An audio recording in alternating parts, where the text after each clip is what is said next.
여러분이 아시는 것처럼 또 여러분이 들으신 것처럼 우리 지난주에는 우리 박혜영 집사님을 떠나보내는 아픔이 있었고, 또 그 어간의 목요일에는 우리 진선미 사모님께서 또 심호를 이루셨습니다. 어제는 우리 점심까지 건강하셨던 김성호 집사님께서 교회에 오시기 바로 직전에 또 운명을 달리하셔서 지금 가족들이 삼육병원에 좀 아마 예배를 드리고 있을 것입니다.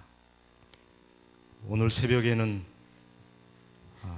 우리 유미 집사님의 친정 어머님께서 또 운명을 하셔서 보람의 병원에 누워 계십니다. 이런 저희들에게 오늘 이런 저런 모양으로 위로를 주시고 또 소망을 주신 하나님께 감사드립니다.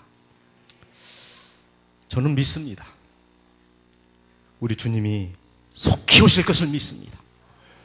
천천만만의 천사와 함께 이 땅에 다시 오실 것을 믿습니다. 그리고 천사들의 나팔소리에 의하여 의인들의 무덤이 열리고 잠자는 많은 거룩한 성도들이 부활할 것을 믿습니다. 그때 우리 박혜영 집사님의 이름이 불려질 것이고 우리는 사별했던 집사님을 기쁨으로 다시 만나게 될 것을 굳게 믿습니다. 오늘 변준결이 네 번째 주제 영혼불멸설, 과연 성서적인가 하는 조금은 무거운 주제로 말씀을 좀 드리려고 합니다. 오늘 본문의 누가복음 16장의 부자와 거지 나사로의 비유는 성경을 골똘히 연구하는 학자들에게 있어서까지도 오해와 곡해 뿐만 아니라 많은 또 질문을 낳고 있는 어려운 말씀입니다. 영혼불멸을 신봉하는 사람들은 이 부자와 나사로의 비유를 들어서 영혼이 불멸한다는 사실을 확신하고 주장하고 있습니다. 그런데 비록 하나님의 거룩한 말씀이라 할지라도 이 말씀을 접근하는 태도는 무엇이어야 합니까? 예컨대 여러분, 여기 관역에다가 이 종이에다 관역을 그리고 관역에다가 화살을 쏘아야 맞습니까? 아니면 화살을 쏘아놓고 여기다 관역을 그려야 맞습니까? 관역에다가 화살을 쏘아야 됩니까? 화살을 쏘아놓고 거기다가 관역을 그려야 합니까? 여러분, 화살을 쏘아놓고 관역을 그리면은 백발백중입니다. 그런 식의 논리의 접근을 해서는 안 된다는 것이죠. 이 부자와 나사로의 이야기를 실화로 생각할 때 나타나는 여러 가지 문제점이 있습니다. 본문의 말씀이 보니까 이 나사로가 죽어서 아브라함의 품에 안겼다 그렇게 되어 있습니다. 한번 묻겠습니다. 사람이 죽으면은 하나님의 품에 안깁니까? 나사로의 품에 안깁니까? 여론이 죽으면은 하나님 품에 안기기를 원하십니까? 나사로의 품에 안기기를 원하십니까? 우리 찬미를 부릅니다. 참 아늑한 내 안식처 하나님 품이며, 우리가 입관할 때 하관할 때 이 찬미를 부릅니다. 근데 만약에 이렇게 주장한다면 참 아늑한 내 안식처 아브라함 품이며 이렇게 가사를 바꿔야 되지 않겠습니까? 만약 구약의 의인들이 아브라함의 품에 안긴다면 아브라함 이전의 의인들은 도대체 죽어서 누구의 품에 안겨야 합니까? 고통을 당할 때 하나님께 탄원합니까? 우리는 아브라함에게 탄원을 합니까? 하나님께 탄원하고 하나님께 간구하는 것이지, 마리아에게 기도를 한다든가 아브라함에게 기도하고 그 품에 안긴다고 성경은 절대 말하고 있지 않습니다. 그러면 아브라함은 죽은 후에 천국에 갔는가 하는 거예요. 지금 이 비유에 보니까 아브라함이 지금 천국에 가 있어가지고 이런 많은 사람들이 죽어서 아브라함 품에 안긴다고 돼 있다면 아브라함이 이미 천국에 가 있어야 되지 않겠습니까? 근데 성경에 보니까 아브라함이 하늘에 가 있는가? 히브리서 11장에 보니까 믿음으로 에녹은 죽음을 보지 않고 옮겼으니 돼 있습니다. 에녹이 하늘에 간 것은 맞습니다. 실제로 보니까 믿음으로 노아는 아직 보지 못하는 일에 경고하심을 받아 경외함으로 방주를 예비하며 믿음의 후사가 됐다. 8절에 보니까 믿음으로 아브라함은 부르심을 받을 때 순종하여 장래 기업으로 받을 땅에 나갈세. 갈 바를 하지 못하고 나갔습니다. 10절에 보니까 하나님을 11절에 믿음으로 살아도 자신도 나이 늙어 단산하였으나 잉태하는 힘을 얻었으니 이는 약속한 일을 밉신 줄을 알미라. 13절에 보니까 이 사람들은 다 믿음을 따라 죽었습니다. 약속을 받지 못하였으되 그것들을 멀리서 보고 환영하며 또 땅에서는 외국인과 나그네로라 증가하였으니 이같이 말하는 자는 본향 찾는 것을 나타냅니다. 약속을 받지 못했다는 말은 아브라함이 약속을 받아서 하늘에 갔다는 얘기입니까? 아직 못 갔다는 이야기입니까? 못 갔다는 이야기입니다. 하늘에도 가지 못한 아브라함이 어떻게 하늘에서 구원받아 천국에 온 영혼들을 다 품에 안고 있다고 하는 그런 논리가 과연 맞느냐는 겁니다. 성경은 분명히 얘기합니다. 부활 시에 내 갚음을 받을 것입니다. 누가복음 14장 14절. 인자가 아버지의 영광으로 천사들과 함께 오리니 그때 각 사람의 행한 대로 갚으리라.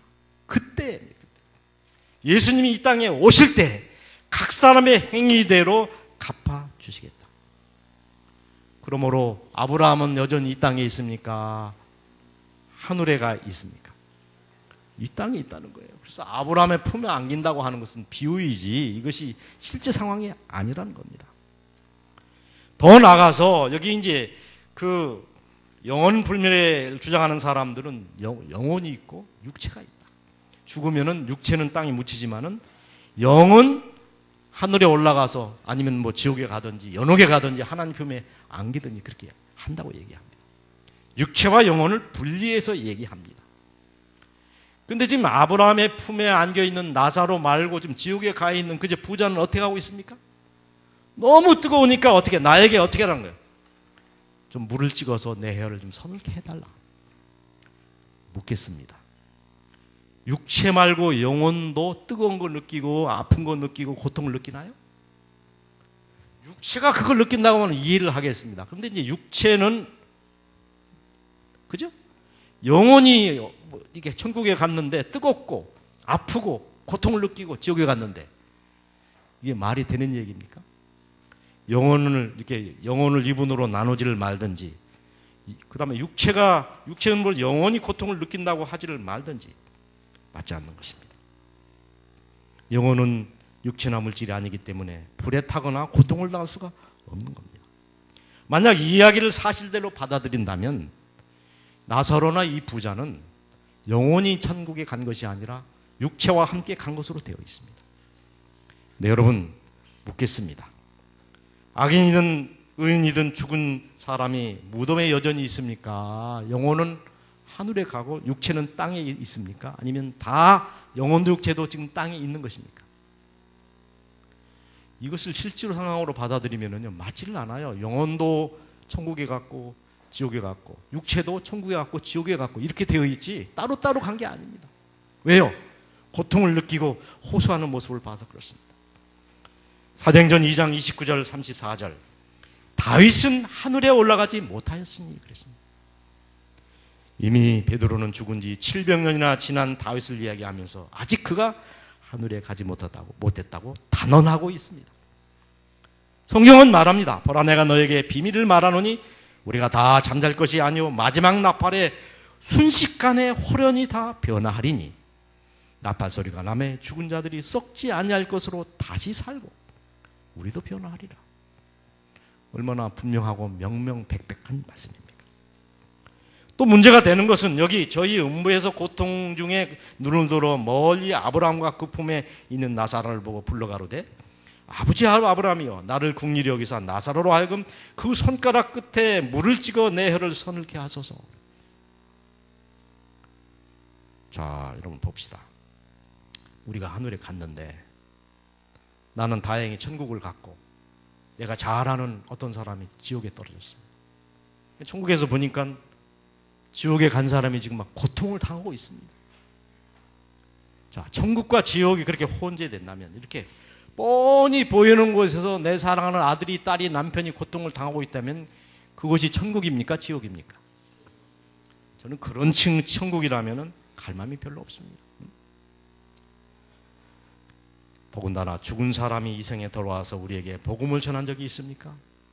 뭐라고 얘기합니까? 이 부자가 내가 이렇게 고통을 당하는 것을 알았으면 내가 안 왔을 텐데 너무나 이 지옥이 뜨거우니까 나로 하여금 지금 내 청을 들어줘가지고 내 형제 다섯이 있으니 저희에게 증거하여 저희로 이 고통을 받는 곳에 오지 않게 하소서.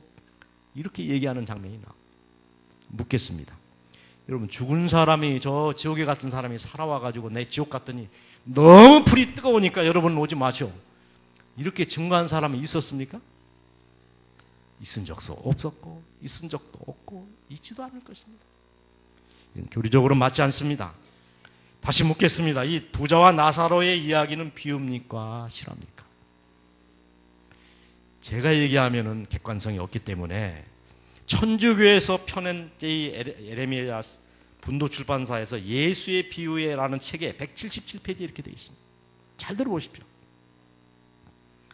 이 비유를 세부적으로 또 전체적으로 이해할 수 있어서 중요한 것은 이 비유가 전반부에서 저승에서의 운명의 뒤바뀜을 주제로 한 잘 알려진 설화 자료를 이야기의 소재로 삼았다는 것을 확인한 일이다. 이 이야기가 어떤 이야기를 바탕으로 했다는 겁니까? 설화라는 거예요. 설화.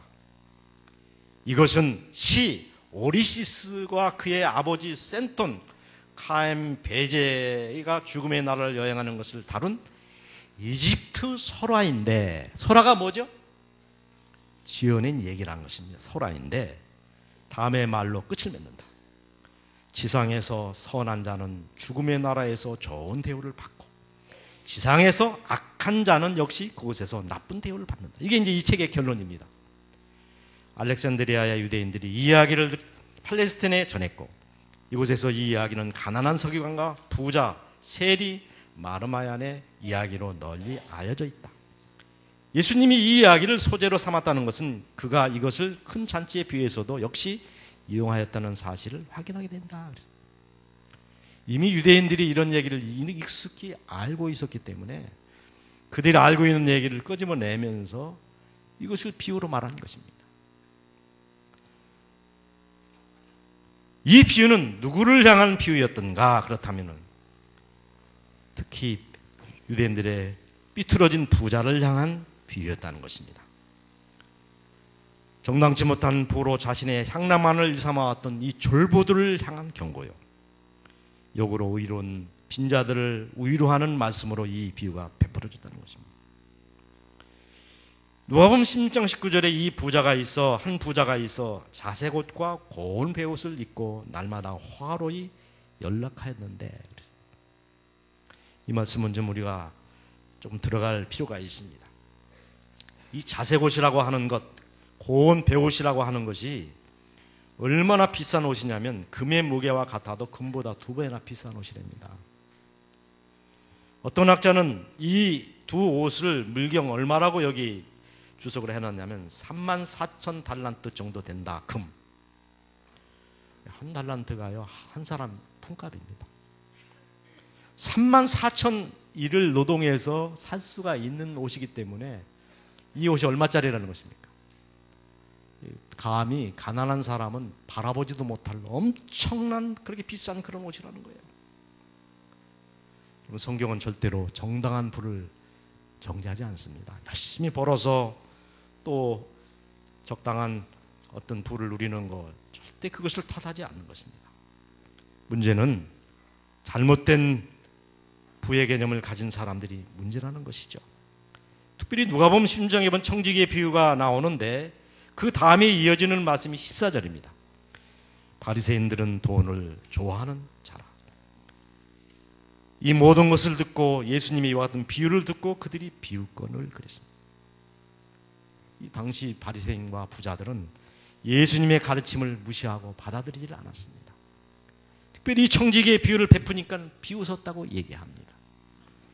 그러므로 예수께서는 이 부자와 나사로의 비유를 통하여 당시의 부자들의 고정관념, 즉 가난하게 사는 것은 하늘의 저주요, 자신들처럼 잘 사는 것은 하나님의 축복과 구원까지도 보장되었다고 하는 잘못된 생각을 고쳐주기 위하여 이 배우를 베풀었다는 거예요. 그러면서 예수님께서 하신 말씀 18장에 보니까 16절에 그런 비유를 하시다가 18장에 넘어가니까 약대가 바늘기로 들어가는 것이 부자가 하나님의 나라에 들어간 것보다 어떻다고요? 쉽다 그랬습니다. 오래전에 그 샘터에 나온 이야기를 제가 아직도 기억하고 있습니다. 이 성경에 보니까 천국의 열쇠를 베드로가 쥐고 있다 그랬습니다. 네, 우리 교리하고는 맞지 않지만은 아마 이 장감육에서 지어낸 얘기 같아요. 어떤 사람이 죽어서 이 천당을 가게 됐는데 마침 이 천국의 동창생이 자기가 살고 있는 동네에서 가장 부자로 살던 그 부자하고 같이 가게 됐답니다.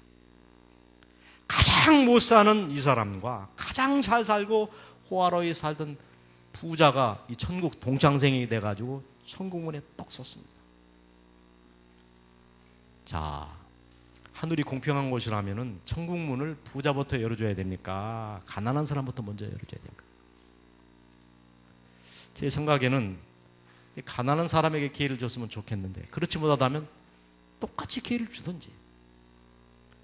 그런데 베드로가 천국을 노크를 했더니 베드로가 나오더니 활짝 웃으면서 문을 활짝 열고 부자부터 천국에 들어오라고 이렇게 초청을 하더라는 거예요.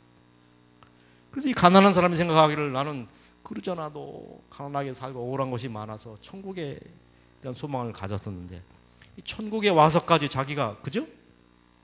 그런 대우를 받으니까 몹시 섭섭하더랍니다. 근데 문이 닫히자마자 얼마나 성대한 잔치가 베풀어지는데 밴드가 열리고 환영사가 한두 사람이 아니고 여러 천사들이 환영한다고 하고 박수를 치고 굉장한 잔치가 이게 베풀어진 다음에 한참을 기다린 다음에 부자에게 문이 열렸습니다. 문을 열고 천국에 가보니 정말 자기가 상상했던 것보다 훨씬 더 아름답고 화롭고 영광스러운 천국이었습니다. 너무 잘 왔다는 생각을 하고 베드로의 뒤를 쫓아가는데 아무리 기다려도 아까 그 부자처럼 사면육각도 울리지 않고 잔치도 없고 환영사도 없고 그렇더라는 거예요. 그래서 이 빈자가 너무나 화가 나가지고 베드로한테 따졌습니다. 베드로 형님, 내가 억울하게 이날 말할 수 없습니다. 아까 그 부자는 세상에서 호화롭게 잘 살고 잘 먹고 잘 살았는데 천국에 와서 그런 환대를 받더니만 나는 왜 이렇게 홀대하는 것입니까? 할 만한 이야기입니까? 그랬더니 베드로가 뒤를 떡 들어본 다음에 껄껄껄 웃으면서 이렇게 얘기했대요. 내가 자네가 그런 얘기를 할 줄 알았네. 너무 섭섭하게 생각하지 말고. 오늘 이렇게 성대한 잔치가 부자에게 베풀어졌는 것은 500년 만에 부자가 모처럼 한 명 천국에 왔기 때문에 매우 특이한 일이어서 우리가 좀 특별하게 환영을 한 것뿐일세. 여러분, 천국이 부자가 들어가기 쉽다고 얘기합니까? 가난한 사람이 들어가고 싶다고 얘기합니까?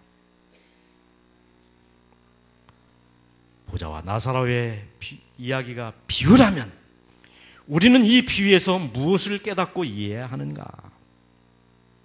먼저 이 비유에 나오는 부자는 누구를 상징하는가? 말할 것도 없이 유대인들을 상징한다는 거예요. 아브라함을 자기의 조상이라고 부르실 수 있는, 아버지 아브라함이라고 부를 수 있는 유일한 특권을 가진 민족이 유대인들이었습니다. 반대로 거지와 같이 나사로처럼 영적으로 가난한 이방인들을 상징한 가난한 사람은 이방인을 상징한다는 거예요. 그래서 얼마나 가난한 부자의 밥상에서 떨어지는 것을 가지고 그거 가지고 배불릴 수 있겠습니까? 항상 껄떡거리는. 자, 이 비유가 주는 교훈이 뭔가? 유대인들을 향한 경고라는 거예요. 너희가 누리는 영적인 많은 축복들을 너희만 누리지 말고 주라는 겁니다. 부자는 하나님께 복을 받고 가난한 자는 하나님의 저주를 받았다는 그와 같은 생각들을 고쳐주시게 하여 이 말씀을 주셨다는 거예요. 누가복음 6장 20절, 눈을 들어 제자들을 보시고 가라사대 가난한 자가 복이 있나니 하나님의 나라가 너희 것이며.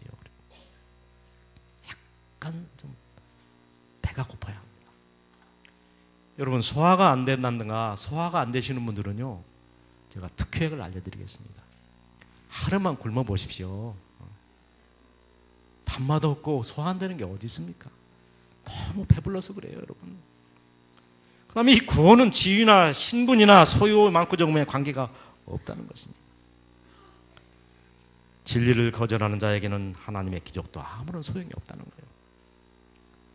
그리고 죽음은 노 터닝 포인트라는 것입니다.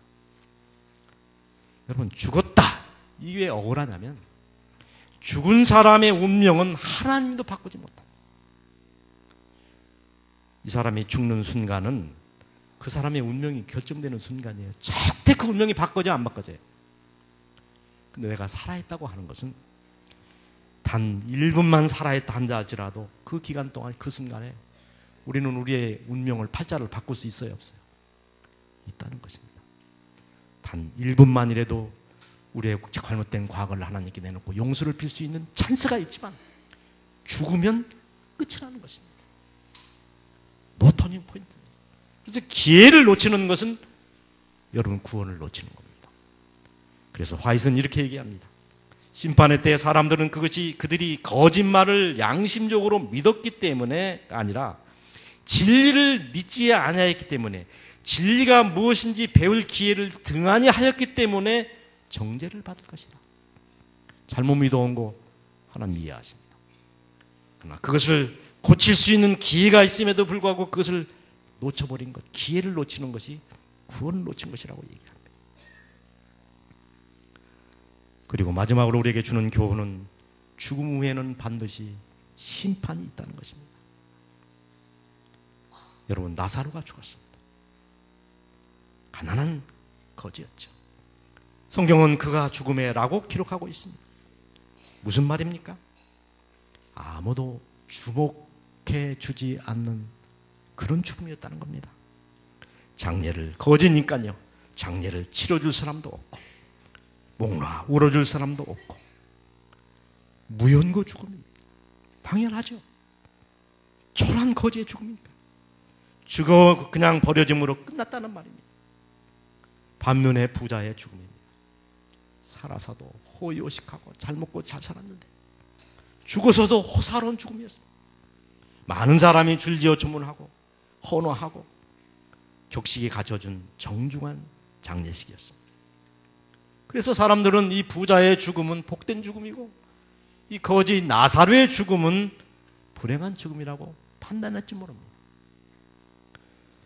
그러나 우리는 본문의 말씀에 주목할 필요가 있습니다. 거지의 이름은 분명히 나와 있습니다. 이름이 누구죠? 나사로입니다.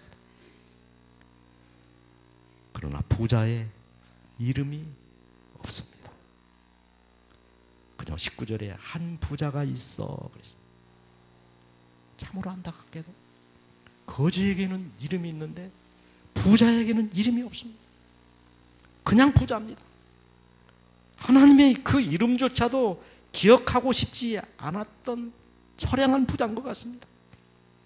그에게 비록 부귀와 영화는 있을지 모르지만 하늘의 하나님은 절대로 이 부자를 주목하지 않았습니다. 그러나 나사로라는 한 거지가 헌대를 앓으며 그 부자의 대문에 누워서 부자의 상에서 떨어지는 것으로 배불리려 하매, 배불렀다는 말이 없습니다. 배불려라고 했다는 말만 있습니다. 심지어 개들이 와서 그 헌대를 핥더라. 이보다 더 딱한 모습이 어디 있습니까? 하나님은 나사로의 이름을 기억하고 계셨습니다. 어떻게 기억하실까? 부자의 마음 이름은 기억하지 못하셨는데 나사로의 이름을 어떻게 기억하실까? 나사로의 이름의 뜻은 하나님은 나의 도움이시다.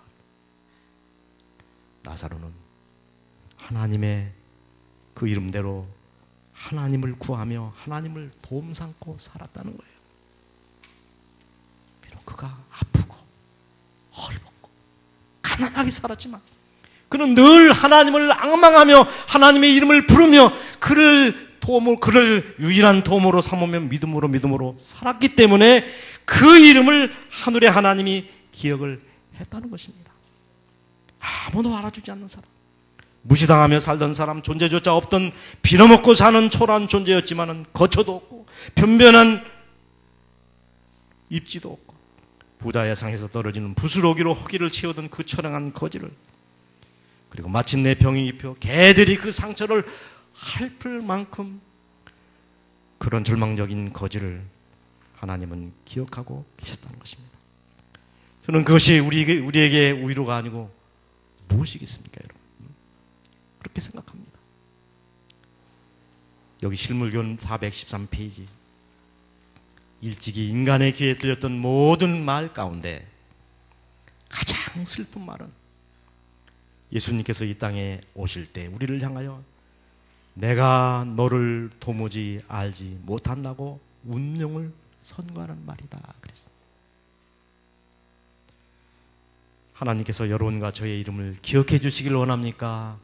나는 너를 몰라, 이런 얘기를 여러분 듣기를 원하십니까?